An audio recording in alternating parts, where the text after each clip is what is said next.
Buenas noches.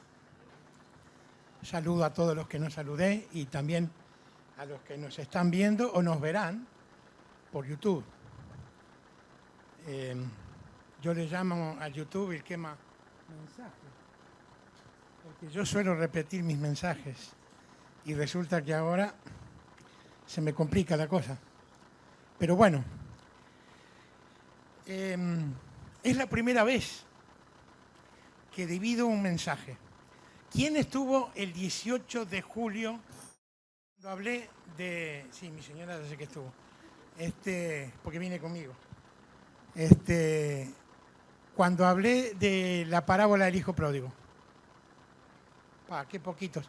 Yo no tengo la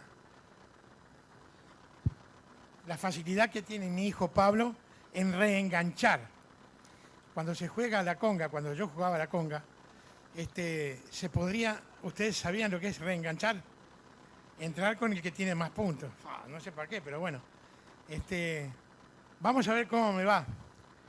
Se dice que las segundas partes de las películas no son tan buenas como las primeras. No digo que la primera haya sido buena, el primer mensaje, pero siempre las segundas partes no son iguales. Estuvimos viendo la parábola en Lucas 15 del hijo pródigo. A mí me gusta llamarla la parábola de hijo perdido, porque si ustedes leen las dos parábolas que le anteceden, son también de cosas perdidas. Y esta parábola el Señor Jesús la había dicho con un propósito, y era de que les hablaba a algunas personas, fariseos y escribas, que se creían de una élite especial, mejores que los demás, más buenos, más justos. Y el Señor va a contar esta parábola para darles una enseñanza.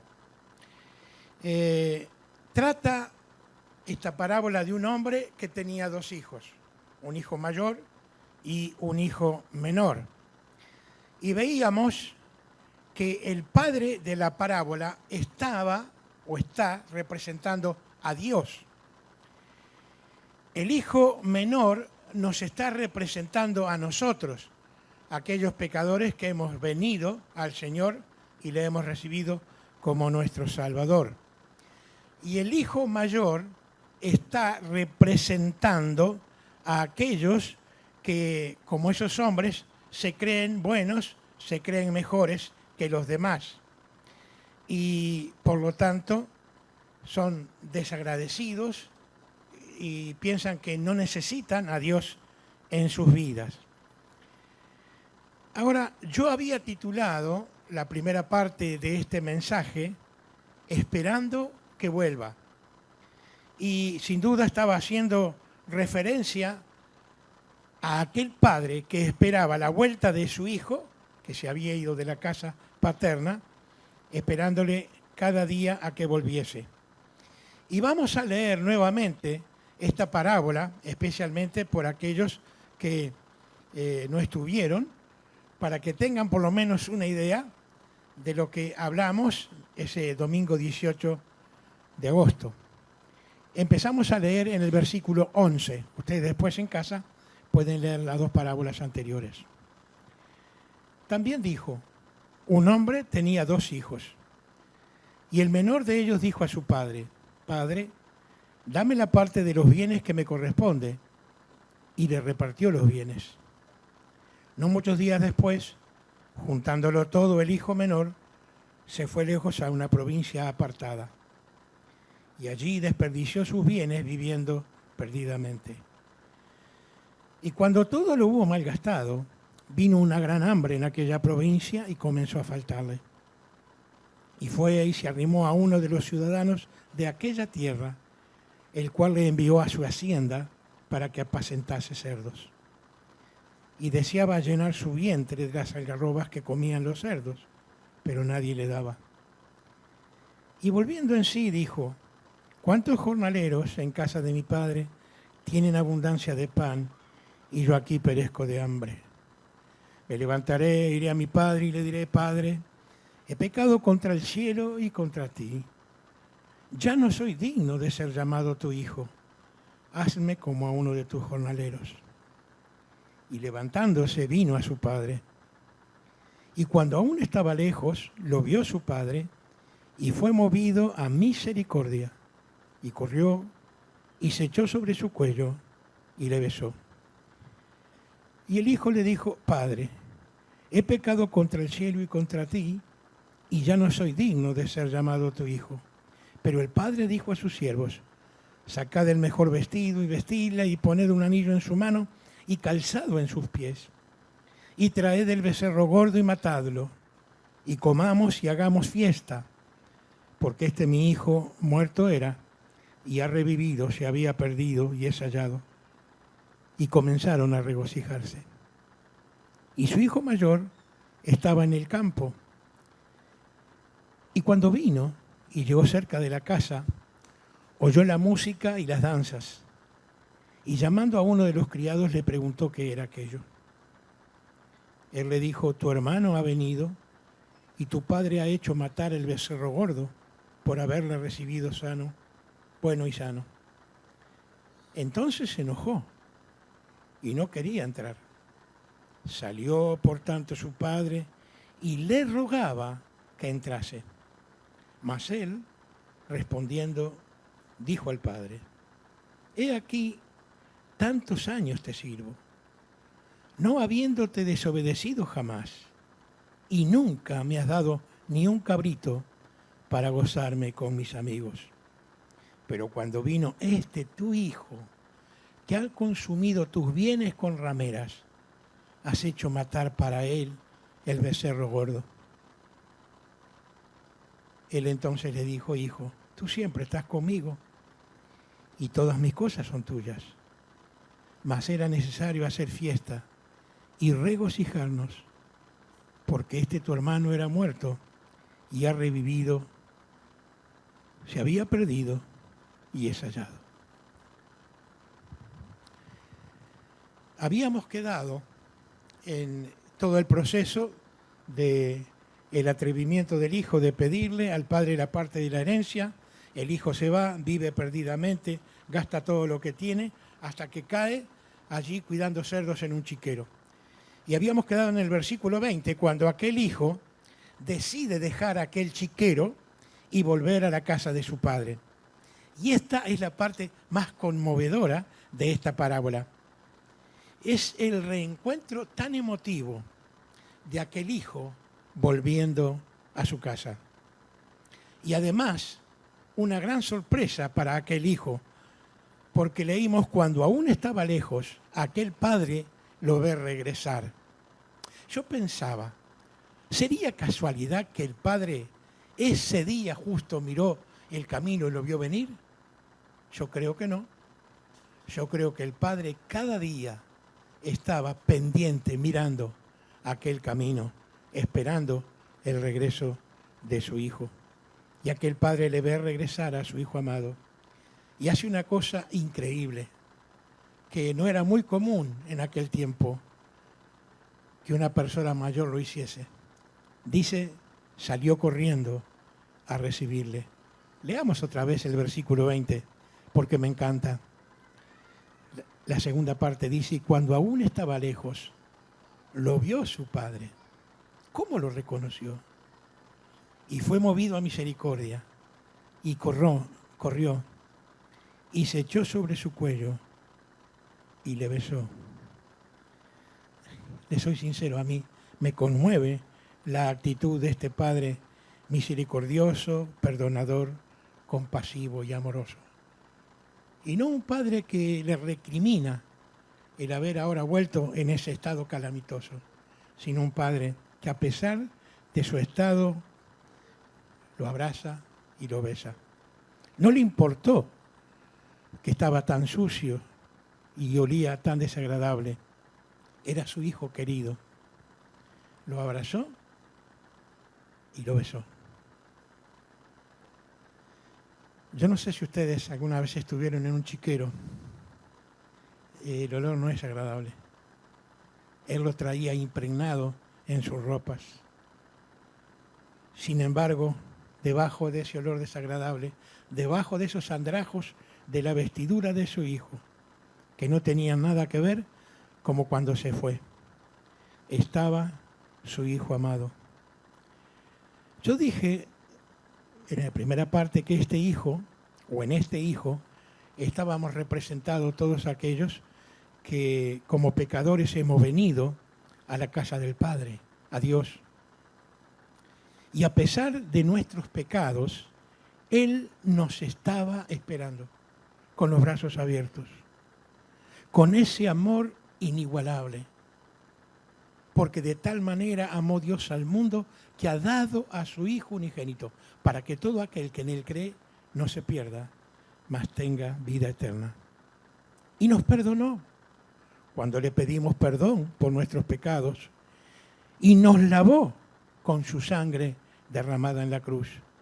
Nos hizo sus hijos amados y entramos a gozar a esa fiesta eterna en los cielos para siempre. Por eso titulé esta segunda parte del programa Hagamos fiesta. Hagamos fiesta.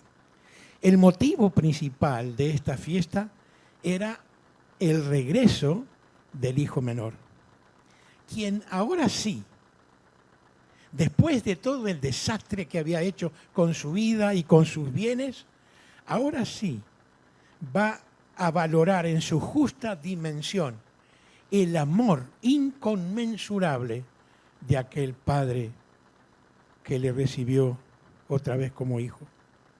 Y en este aspecto estábamos mirando el domingo 18 de lo que es la voluntad permisiva de Dios.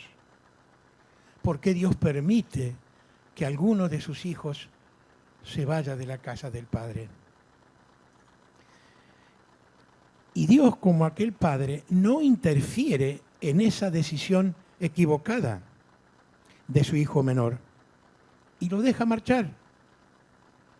Lo deja marchar con la herencia que no le correspondía.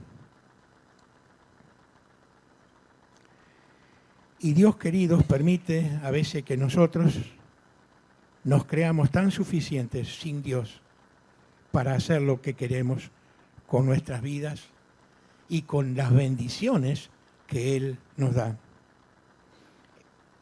¿Qué bendiciones?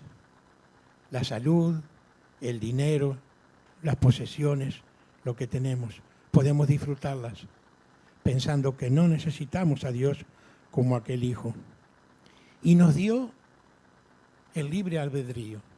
Palabra rara esta. Si vamos al diccionario, quiere decir voluntad no gobernada por la razón, sino por el apetito, el antojo o el capricho. Y yo pensaba, ¿acaso nosotros no hemos hecho lo mismo con nuestras vidas antes de venir a Cristo? Escuchen bien esto. En cuanto a la voluntad permisiva de Dios, es fácil discernir que Dios nunca permite el pecado en el sentido de que Él lo autorice en sus hijos. Lo que Dios hace es simplemente dejar que suceda. No interviene en manera directa para evitar que eso ocurra. Entonces es así que podemos nosotros, con ese libre albedrío, elegir la libertad y la vida eterna siguiendo a Jesucristo y, por supuesto, tener la vida eterna con Él en los cielos. O seguir en la esclavitud en la que estás, en el pecado, siguiendo a Satanás. Y, por supuesto, su fin es la perdición eterna en el infierno. Nuestras decisiones, yo quiero que entiendan esto, querido amigo que nos visitas, que nos escuchas. Las decisiones nuestras tienen consecuencias. Pero no son consecuencias pasajeras. Son consecuencias que son eternas. Nuestro destino final puede ser o el cielo o el infierno. Volvamos al relato de la parábola, versículo 21. Ya encontramos allí que el padre se ha reencontrado con el hijo. Y aquel muchacho comienza a decirle aquello que había estado practicando, me imagino, durante el camino y desde el momento en que decide volver a la casa. Y comienza con esa confesión: Padre, he pecado contra el cielo y contra ti, y ya no soy digno de ser llamado tu hijo. Pero el padre lo interrumpe, no lo deja decir la segunda parte de ese discurso que él había pensado, y que la parte decía: hazme, ya que no soy digno de ser llamado tu hijo, por lo menos hazme como uno de tus jornaleros, de tus peones. Pero el padre me encanta, porque le interrumpe, y leemos los versículos 22 al 24. Dice el padre a sus siervos: sacad el mejor vestido y vestidle, y poned un anillo de oro, por supuesto, en su mano, y calzados, sandalias nuevas en sus pies. Y traigan el becerro o el ternero gordo, y matadlo, y comamos, y hagamos fiesta. Hagamos fiesta. ¿Por qué causa? Porque mi hijo, muerto era y ha revivido, se había perdido y es hallado. Y comenzaron a regocijarse. Ya en este reencuentro padre e hijo, ahora el hijo recibe estas cosas que el padre le da: un vestido nuevo, un anillo de oro y sandalias nuevas. Yo creo, por supuesto, que lo primero que hicieron fue bañarlo, porque poner un vestido nuevo en un cuerpo con ese olor a chancho no valía. Así que pienso, aunque la parábola no lo dice, que lo primero que hicieron fue refregarle y lavarlo bien para poner ese vestido nuevo. Y esto, queridos, es ni más ni menos lo que Dios hace con aquel pecador que cuando viene a Dios le pide perdón, cuando se da cuenta de su condición. Padre, he pecado contra el cielo y contra ti. Y cuando pide perdón, Dios lo perdona. Y entonces le da un vestido nuevo, una vida nueva en Cristo. El anillo de oro es señal de un pacto. Tú eres mi hijo, nunca más te apartes de mí. Las sandalias nuevas, los zapatos nuevos, me pueden hablar de un andar nuevo, un nuevo comienzo en los caminos de Dios, porque Dios da otra oportunidad. Qué grande es Dios. Da otra oportunidad. Dice aquí hay alguien que se ha apartado de Dios y está queriendo regresar. Él lo espera con brazos abiertos, con un gran beso, y habrá una gran fiesta. Y el Padre sigue impartiendo las órdenes. Y ahora dice: traigan el ternero engordado y mátenlo y prepárenlo, me imagino que asado, qué rico. ¿Sí? Y vamos a hacer fiesta. ¿Por qué causa? Porque mi hijo, muerto era, ha revivido, se había perdido y es hallado.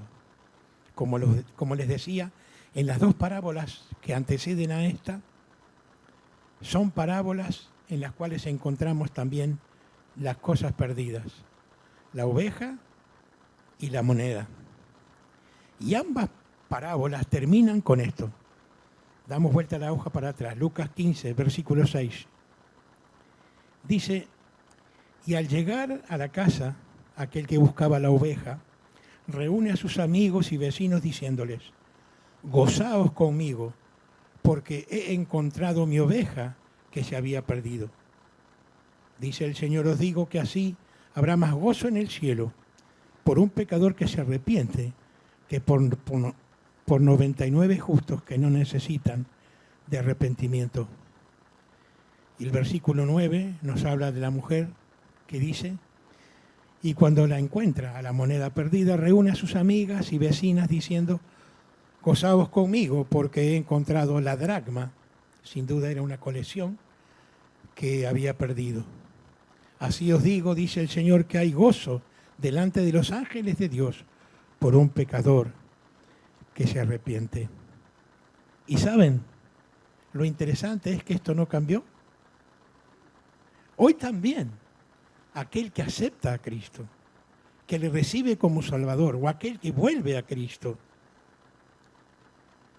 creyendo que la sangre que derramó le limpia de todo pecado, sin duda va a haber gozo aquí entre nosotros, pero hay gozo en el cielo por un pecador que se arrepiente.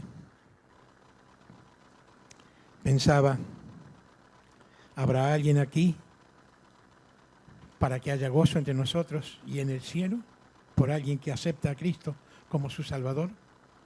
Sería bueno que lo hagan esta noche. Y si esta parábola terminara aquí, entonces tendríamos 3 parábolas con un final feliz. Pero faltaría lo medular, la enseñanza que el Señor quería aplicar. Y esta enseñanza está en la actitud y en el proceder del hijo mayor. El desarrollo de lo que ocurrió lo pueden leer y comienza en el versículo 25. Pero notemos que mientras había fiesta en la casa, él estaba en el campo trabajando. Y al llegar cerca de la casa, dice, oyó la música y dice que también oyó las danzas. No sé cómo habrá hecho para oír las danzas. Quizás danzaban gritando, pero una persona que está danzando no hace ruido, no sé. Dice que oyó las danzas. Tenía un oído muy grande. El asunto es que él llama a uno de los criados, de los siervos, y le pregunta, ¿qué era aquello? Y el criado le dice, tu hermano ha venido de vuelta, y tu padre está tan feliz, tan contento, que mandó matar el ternero engordado, porque le recibió bueno y sano. Y al oír esto, en vez de alegrarse que aquel hermano que se había ido había vuelto, nosotros leemos, dice, él se enojó. Se enojó mucho. Tan enojado estaba que no quiso entrar a la fiesta, y menos, por supuesto, quería ver y saludar a su hermano.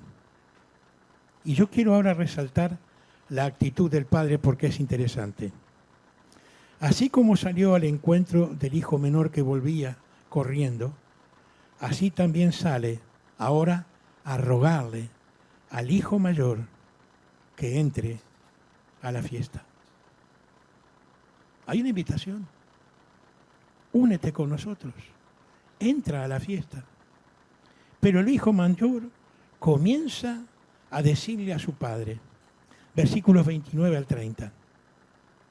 Mas él respondiendo dijo al padre, he aquí tantos años te sirvo, no habiéndote desobedecido jamás, y nunca me has dado ni un cabrito para gozarme con mis amigos. Pero cuando vino tu hijo, y esto me hacía pensar en mí, porque yo le decía a mi señora, tu hijo, tu hija, siempre como si no fueran míos, ¿no? Cuando vino tu hijo, que ha consumido tus bienes con rameras, no sé cómo se enteró porque no había WhatsApp ni nada por el estilo, pero parece que estaba en la cabeza de él. Has hecho matar para él el becerro gordo. Se empezó a decirle al padre lo bueno que él había sido y lo obediente, y comenzó a echarle en cara lo que había hecho por el hijo menor. Y decíamos entonces que este hijo mayor está representando a aquellos que no conocen a Cristo, que no le han recibido en su corazón, que no le tienen como su Señor y como su Salvador. Se piensan que no necesitan a Dios. Yo me arreglo solo. Yo vivo mi vida a mi antojo. Muchas veces cuando hemos hablado con personas así, nos han dicho, pero yo soy un buen vecino, soy un buen padre. Nunca maté a nadie, nunca robé. Yo soy bueno. ¿Por qué Dios me va a condenar si yo no hice nada? Este es el razonamiento de toda persona, Pero la Escritura dice que todos pecamos y estamos destituidos de la gloria de Dios, Romanos 3:23. Y dice también en Romanos que no hay justo ni aun uno. Estas personas ignoran que simplemente por haber nacido de una raza caída como es la raza de Adán, somos de la raza adámica, la raza que cayó en pecado, nosotros traemos como una enfermedad congénita el pecado en nosotros. Todos comienzan a disculparse. Soy buen padre de familia, voy a la iglesia, doy dinero a los pobres, etcétera, etcétera. Pero se olvidan de la parte medular. El hijo mayor le dice al padre, muchos años he trabajado para ti. Y pensaba cuando muchos le dirán en el Señor aquel día, Señor, Señor, en tu nombre hemos echado demonios, hicimos esto y aquello, hicimos esto o aquello. Y yo le responderé, apartaos de mí, malditos, no os conozco. Qué tremendo será.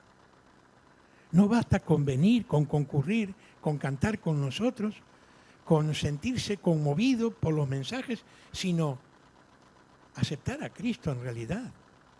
¿Y qué es esto de aceptar a Cristo? Es creer. El Evangelio es lo más sencillo que hay. Nosotros lo complicamos. El que cree en Cristo tiene vida eterna.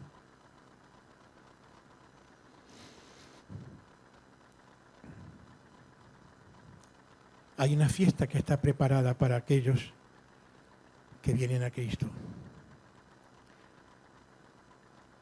El asunto es que tú te sientas, y esto es lo más difícil, que eres un pecador delante de Dios. Yo me acordaba de lo que cuenta el Señor de aquel fariseo y aquel publicano que van al templo a orar. Es interesante lo que dice el Señor allí. El fariseo, puesto en pie, oraba consigo mismo. Miren qué interesante. No pasaba ni el cielo raso. Oraba consigo mismo, alabándose de lo que era y despreciando a aquel. Dice, es más, no soy ni aún como este publicano. Pero el Señor continúa y dice, mas el publicano no se animaba ni aún a alzar los ojos al cielo y se golpeaba el pecho diciendo, Dios, sé propicio a mí que soy un pecador. Y el Señor hace allí el balance y dice, este descendió a su casa justificado, no el otro, no el que se cree superior, no el que se cree que es bueno. El Señor Jesucristo dijo, hablando de él en Juan capítulo 3, versículo 18, el que en él cree no es condenado. Pero, me encantan los peros de la Biblia, pero el que no cree será condenado. No, dice, ya ha sido condenado. ¿Por qué? Porque no ha creído en el nombre del unigénito Hijo de Dios. Y aquí está la predicación sencilla del mensaje del Evangelio. Y termino con esto. 1 Timoteo 1:15. Dice el apóstol Pablo, palabra fiel y digna de ser recibida por todos, que Cristo Jesús vino al mundo para salvar a los pecadores. Y Pablo dice, de los cuales yo soy el primero. Si hay alguien aquí, vuelvo a repetir, que siente que Dios está hablando a su corazón, que siente la necesidad de volver o de creer en Él, lo haga en esta noche. A mí me gusta decir mañana, nosotros decimos mañana puede ser tarde, no, mañana puede ser nunca, porque no tenemos la vida comprada. Por eso la Biblia insta y dice, he aquí ahora, he aquí hoy. ¿Qué cosa? El día de salvación. ¿Te irás de este lugar sin aceptar a Cristo? ¿Cómo has venido acá? ¿Con problemas? Bueno, el aceptar a Cristo no va a sacar los problemas, pero te va a dar a alguien que te ayude con esos problemas. Y esto es algo hermoso. Que el Señor bendiga su palabra preciosa a nuestros corazones. Amén.